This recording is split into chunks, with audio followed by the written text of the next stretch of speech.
Hey everyone, welcome back. We've got the colorless and multicolored cards from Core 21. Starting out here, Animal Sanctuary, a land that's going to be totally at home in any type of deck that uses bird, cat, dog, goat, ox, or snake tribal synergy. Getting +1/+1 counters with the only drawback here being that it taps for colorless. Means you're going to be playing this in a lot of different commander decks. Bloodfell Caves is one of a cycle of lands that come into play tapped and let you gain a life. These are actually very popular in Pauper, so if you do have these in your pre-release pool, don't just be tossing these in with your bulk. You may want to set aside a play set of each of these at least and take a look at Pauper. It's an awesome format. It's super cheap to build, and this is some of the best mana fixing in that format. There'll be more mana fixing coming out of Jumpstart, but I suspect that these lands that let you also gain a life we'll continue to see play in Pauper. Also, the life gain, more relevant in this set than many, given the amount of triggers that happen due to life gain in this set. Chromatic Orrery, you can spend mana as though it were mana of any color. A 7-mana mana rock taps for 5, and you can pay 5 and tap it to draw a card for each color among permanents you control. Expect this to see play in lots of commander decks. It is going to be pretty easy to abuse this. Tapping and untapping this is absolutely incredible. Permanents tapping for 5 mana. I mean, that's up there with Gaia's Cradle, and the fact that it's a 7 casting cost artifact, largely mitigated in Commander due to the more casual nature. Expect this to do a lot of really fun things, and I wouldn't be surprised if there's ways of getting this into play in Constructed either. I mean, it's an awfully big bonus. In the past and Vintage, we've played cards like Gilded Lotus even. I could definitely see welding this in with a Goblin Welder or something in other formats as well. So very interesting card, asking to be built around. Power level super high. The cost is prohibitive, but Magic players tend to find a way around that. And that's part of the fun of these new sets, is trying to figure out how to actually make that happen. Chrome Replicator, a 4/4 for 5. When it enters the battlefield, if you control 2 or more non-land, non-token permanents with the same name as another, create a 4/4 colorless construct. So not really a commander card, but certainly in limited, a 5/5 for 4, potentially playable. The fact that you could get 2 of them makes this a really interesting card in your sealed pool if your deck supports it, and the colorless means it's going to be able to go into just about any deck.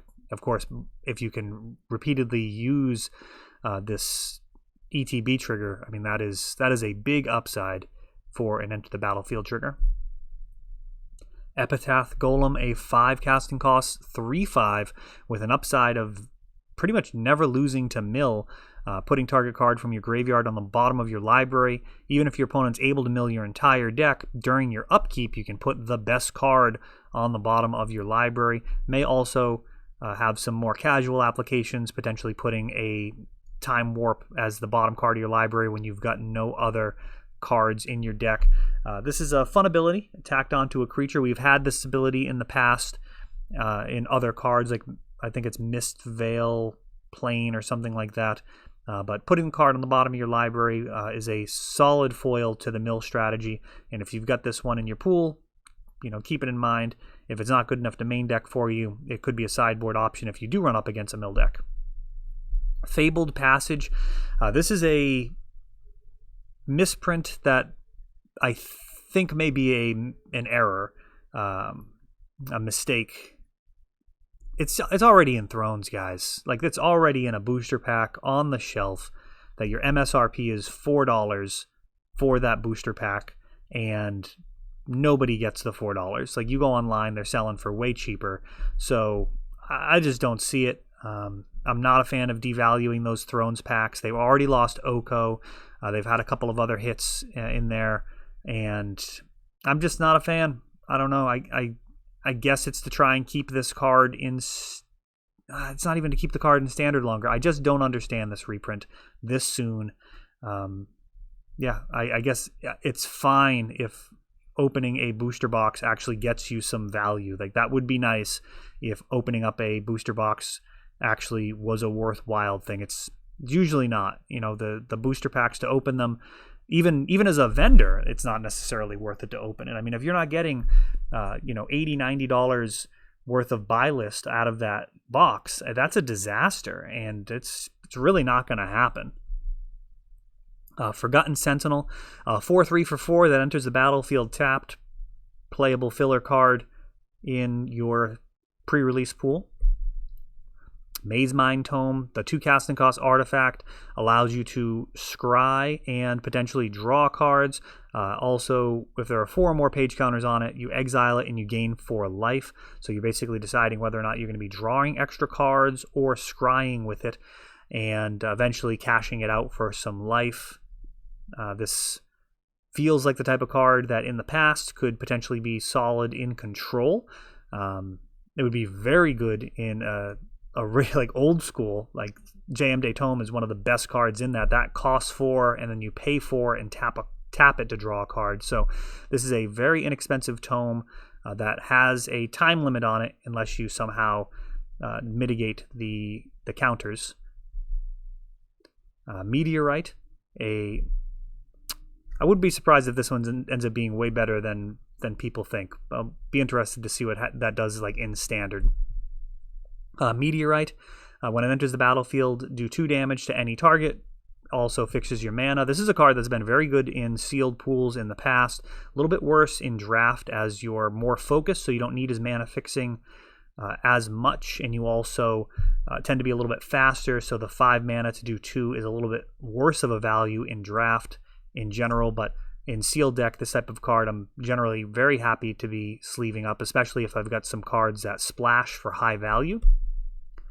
Palladium Myr, just good ramp in sealed casual formats. I mean, playing this on turn 3 is going to let you untap and cast probably the biggest thing in your deck, if not the biggest, darn close to it. So this type of card is very dangerous in limited. The fact that it is also a creature gets a thumbs up from me on this. I think mana rocks in general, not typically very good in sealed. Of course, they're amazing in commander, but in sealed, it's really all about creatures and creature combat, whereas this can ramp you and also serve as a body for attacking and potentially chump blocking one of those final turns. Prismite, a 2 mana 2/1. You can pay 2 to get 1 of any color mana. This card I've played before in various 2-color decks even. Certainly if you're playing more colors, the mana fixing becomes even better. This is a card that you kind of hold your nose and play. It's a 2/1 for 2, which is borderline. It's the lowest level of a 2 casting cost that you're going to realistically want to sleeve up. But it does have an upside, which again is like the worst type of mana fixing. Getting to having to pay 2 mana into it is pretty terrible. But mana fixing is mana fixing, and if your pool really needs it, this is not an embarrassing card, although it's not an exciting one either. Radiant Fountain.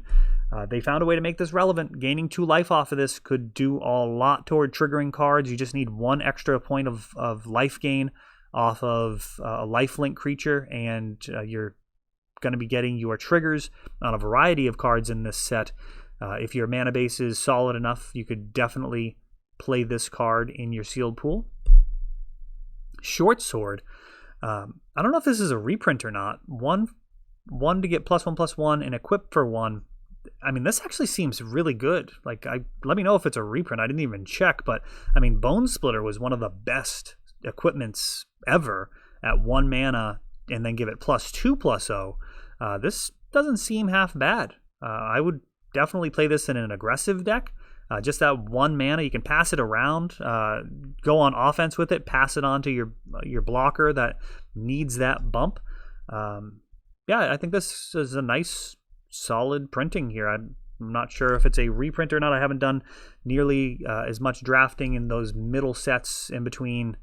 I had a period where I didn't do much sealed deck. I'll talk about that some other time. But yeah, I think this card, totally fine. Silent Dart, 1 casting cost artifact. You can pay 4 and sack it to do 3 damage to target creature. This is the type of card that I would sleeve up in sealed deck. Comes down early, gets out of your hand, and you have the onboard trick. Worst case scenario, you can just pay 5 to do 3 damage to a creature. If your pool doesn't have better creature removal, this card seems totally fine, especially if you have a way of recurring it. Skyscanner enters the battlefield, draw a card, a 3-mana 1/1 flyer. This is the type of card, could be a 23rd card in a deck. 1/1 flyer for 3 is not good. However, drawing a card is good. So, I mean, 1/1 flyers very often, just like all 1/1s, kind of get lost in the mix. They can be very difficult to actually generate value. If they have a 2/2 creature, your guy potentially just becomes basically worthless at that point, as they can easily block and destroy your guy. And they also don't set much of a clock, so it's not like you shredded their life total with your 1/1 creatures. I mean, they put anything out in front of it, and now it's kind of garbage. This does get better picking things up like equipment. And if you need a bunch of flyers for your deck, it's very possible you'll play it. And again, it draws a card, so it's not the biggest embarrassment. But on the surface, this really doesn't look super exciting to me. Solemn Simulacrum.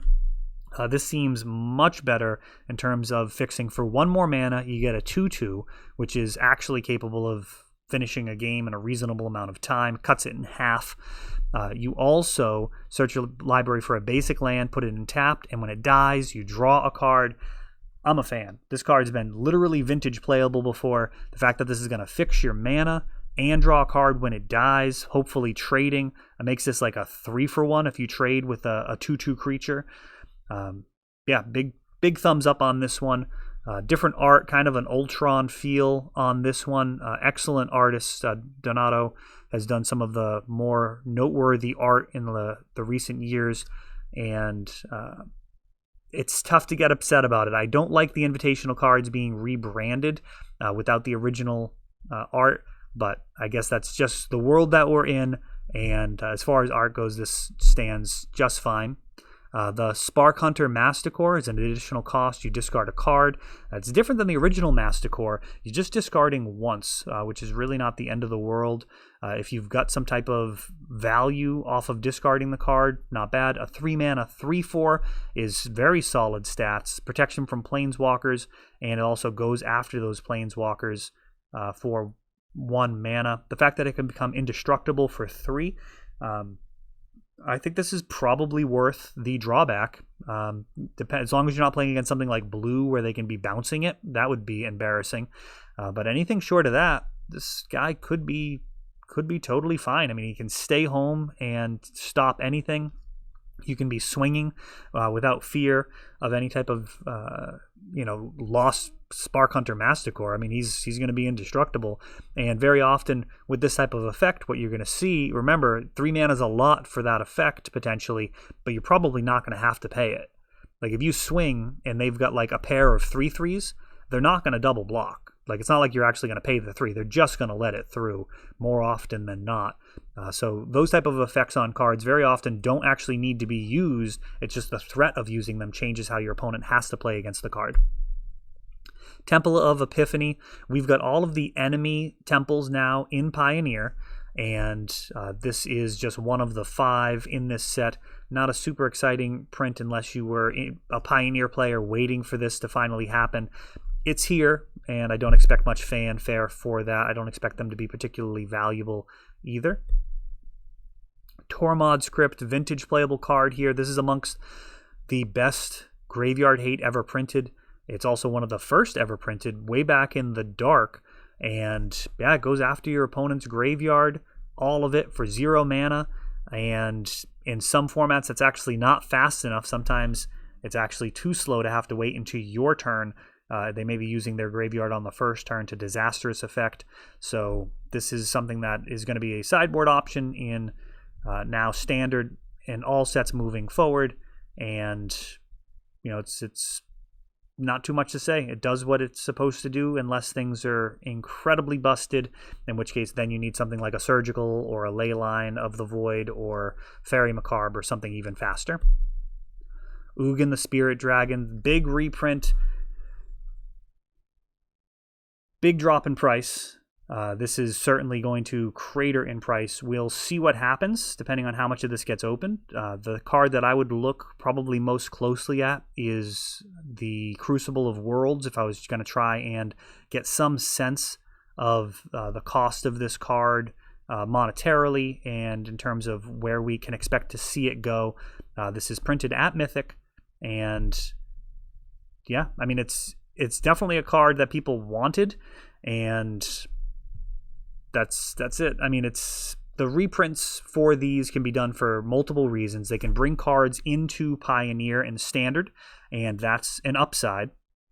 On the downside are the people that are invested in the cards and what happens to the value of them. The only reason that we want the cards that are expensive is because they're expensive. People are not clamoring for reprints of cards that are rare but not in demand and not worth anything. Like it really is, it has to do with the price. If it's not expensive, you don't need the reprint, you can just buy it. You're not going to buy a $4 pack to try and find a 25-cent card. So price really is completely connected to the demand for the reprints, and when you get rid of that value, if it ever gets to the point, and I don't think it will with Ugin, but when they reprint things like the temples, I mean, that is just utilitarian. That's just to get it into Standard and Pioneer, because it's not really helping anybody. People feel actively bad when they open a booster pack and find that card because it's not even worth the price of the pack. So that's something that we should be aware of with reprints when we're assessing them, is the monetary value is tied. I mean, people can pretend like, it's not an investment and it doesn't have any place in the game. Everybody invests to some degree in Magic. When you're buying cards, it is an investment, and I think a wise path takes into consideration all the different views. Even the people that don't internalize it as an investment, their views are important to really making sure that you get a reprint policy correct. Onto the multicolored cards. Alpine Houndmaster. Most of the multicolored cards you're going to find are generally going to be pretty decent because of the color requirements. They generally push them to be better than a monocolored card at that mana cost.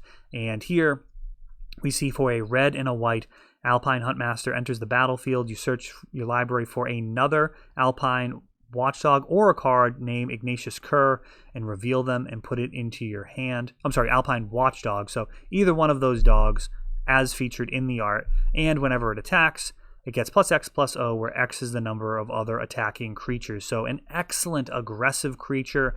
I would definitely, on my short list of color combinations that I think would be excellent in this set, red-white is toward the top. There's a bunch of really good red cards in this set, and this feels like it could be incredibly good in an aggressive strategy in your pre-release pool. Conclave Mentor, another 2-mana 2/2.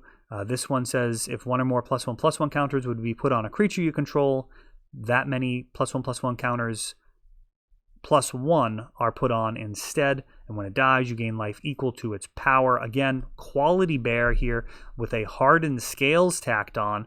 I wouldn't be surprised if this ends up being worth a little bit of money. Most uncommons are not worth the paper they're printed on from new sets, but this one is got a hardened scales tacked onto it, and I would not be surprised if it's not only good but valuable.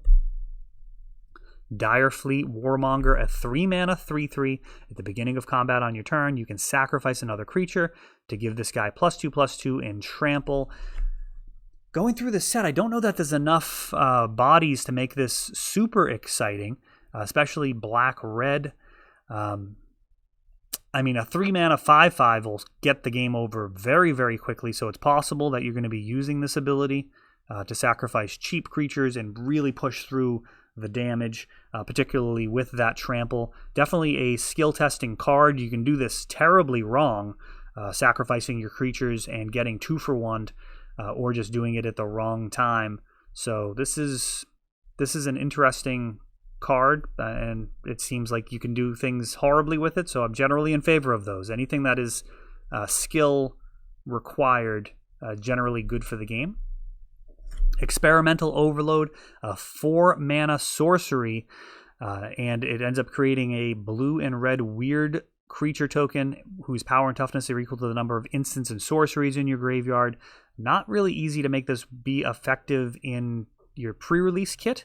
However, for Commander, I can definitely see this seeing play. You can have way more instants and sorceries in a deck than practically anything. Like, you can really load up on instants and sorceries. There's an argument to be made that it's probably the most easily loaded up on thing outside of, like, even more so than creatures. So yeah, I mean, certainly more than lands. You're never going to have more than half of your constructed deck be lands outside of a handful of exceptions. So this one, I think, could see some Commander play. I expect people to have fun with this card. Indulging Patrician. Patrician. I don't know what that... I'm not sure I know what that word means. Flying lifelink, and at the beginning of your end step, if you gain 3 or more life, each opponent loses 3. Again, one of those beginning of the end step triggers. It's going to let you gain some life. If you put any type of buff on this, it's going to be over real fast, real big backside, and a life swing. The 1 power is not super exciting, but if you're already in black and white, I'd imagine there's a chance you play this, especially if there's a chance of triggering that life gain, as each opponent losing 3 life effectively makes this a 4/4 flyer for just 3, which is phenomenal. I mean, if it was just a 4/4 for 3, it would be a totally different conversation, even without the lifelink. That'd just be completely sick. So, very interesting card. Leafkin Avenger, a 4-mana creature, 4/3 stats, taps for a green if you control... it taps for a green for each creature you control with power 4 or greater. So right off the bat, as long as this guy's stats remain unchanged, you're able to add at least 1 green, possibly more, and in a kind of mid-range green-red deck. And you can pay 8 to have it deal damage equal to its power to target player or planeswalker. This card seems really solid in a pre-release pool, coming down at 4 mana and continuing to ramp toward your bigger threats and rewarding you as you continue to add to the board, and ultimately having the ability to break through. If you do create a standstill, you can still break through that with this, which is something that green and red sometimes struggle with, not having as good of flyers available to them. Lore Scale Coatl, a card that everybody tried to play when it was first printed back in Shards of Alara, including in formats with Brainstorm. Ultimately, that 3-mana investment, just too much to ask. Yeah, I don't know. It's kind of too bad. Like, Okoing this after it's drawn some cards is not really... it's a good foil to Oko, but not really. Oko's so much better. They're not in the same universe, but I'd imagine when they put this card in here, they were thinking that, well, if you get this out and you draw some cards and then they Oko it, it's still like a 5/5 because it's got the counters. So that said, this is a card that looks like a lot of fun. You can probably have fun with it in Commander, and I've definitely cast Brainstorm a couple of times with this in play, and I had to get very large. But usually it can just get handled, to be honest. It tends to force you to make suboptimal use of your card drawing to get extra pumping. And that 3-mana investment, just a little too much. If this was just blue-green, it'd be a wildly different calculation. Still, I think, very good and sealed. Niambi, Esteemed Speaker, 2-mana flash for a 2/1 legendary creature. When it enters the battlefield, you can rescue one of your creatures and gain life equal to that creature's converted mana cost. You can also pay 3 and tap it to discard a legendary card and draw 2. Note that it is any legendary card. That could be artifacts, lands, creatures, whatever you want. I guess this is going to be good friends with Squee, as you'll be able to discard Squee, draw 2, return Squee the next turn. That's probably about the extent of the shenanigans that we're going to see with this. If you're already playing blue-white, you're going to play it. If you're already playing blue-white, it has the potential to counter removal, gain some life to make up for the tempo loss, and is just an aggressive bear on turn 2 in a worst-case scenario that can... in some cases, start drawing you out of the game, though in general, you're probably not going to want to discard your legendary creatures in a sealed pool, as they're probably amongst the best cards in your deck. Obsessive Stitcher, a 3-mana 0/3 with a wild look on her face. You can tap to draw a card and then discard a card. You can also pay 4 and sacrifice to return a creature from the battlefield to the graveyard. This is actually not the easiest thing to evaluate. At 2 mana, looting is fantastic. At 3 mana, it is much worse. This is able to block, and it's also able to create a disaster scenario where you're bringing back a giant creature. It's all done at instant speed. I don't think this is an embarrassing card. I think depending on how the metagame plays out, this could be a reasonable thing to play, or it could just be too slow and clunky to make work. Generally, pre-release is the place to try stuff like this out, so if you do sleeve this thing up, let me know how it goes. Radha is back. Heart of Keld. As long as it's your turn, she has first strike, making her a 3/3 first strike on your turn for 3 mana, which is very aggressive stats. You can also look at the top card of your library and play any lands from the top of your library. Of course, you can only play 1 land per turn unless some other effect is changing that, which is a really solid effect. It could see constructed play. The fact that you're looking and not playing with it revealed is better than some other effects like this in terms of not giving your opponent perfect information. And then you can pay 6 mana to give her +X/+X, where X is the number of lands you control, making her a punishing finisher once you get up to that much mana, swinging for at least 9. And yeah, it's a very solid card. If you're going red-green, you're going to be playing this, and this could see play in constructed as well. Sanctum of All, 5 mana, Wooburg. And this shrine says at the beginning of your upkeep, you can search your library and or graveyard for a shrine, put it onto the battlefield, and then shuffle. And if an ability of a shrine you control triggers while you have 6 or more shrines, then trigger an additional time. This cycle just kind of feels forced to me. I don't know if people are actually going to have fun playing it. That's ultimately the test of this type of cycle, is whether or not people actually enjoy it, because it's not going to be tournament winning. And it's like, do they enjoy playing it, and do other people enjoy playing against it? The jury's out. I mean, we're going to have to see. It's offhand. It feels forced. That's all I really have to say. I mean, if you get to the point where you have all of the shrines in play, the game is going to be over very, very quickly. So I'm not even sure if that's preferable, or if people would prefer that the game continues to go on and have fun stuff happen for several turns. But I'm pretty sure with the black shrine, you'd have 6 shrines in play. It's going to trigger twice. I mean, that's going to get people out of there in a hurry. Twinblade Assassin. I'd love playing this card in Limited. At the beginning of your end step, if a creature died this turn, draw a card. This is very likely to be able to draw a card the turn it comes down. Just having your 4 mana creatures trading with your opponents. If they don't block, then you're way ahead in terms of the race. So yeah, I mean, it's a card that I think will be very good, getting carded value, card advantage out of every single time one of your creatures die during the end step. You draw a card. Obviously, they kind of balanced this a little bit to make it so it wasn't every single one of your creatures dying gets you a card, but on a turn where a creature died, on your turn when a creature died, you're getting a card out of it. And a 5 power for 5. I think this is absolutely solid. You're definitely going to play that in a black-green pool. 2 mana, Watcher of the Spheres for this 2/2. Creature spells with flying cost 1 less for you. And whenever a creature with flying enters the battlefield under your control, it gets +1/+1 until end of turn. If you're going blue-white, you're going to be playing this. 2 power flyer for 2 is below the curve. Often you're fine paying 3 mana for that. And the fact that it reduces the cost of the rest of your flyers by 2, I'd imagine this could be very good in draft, as blue and white both have some excellent flyers. And this could be a really, really solid card in what I imagine will be a blue-white archetype.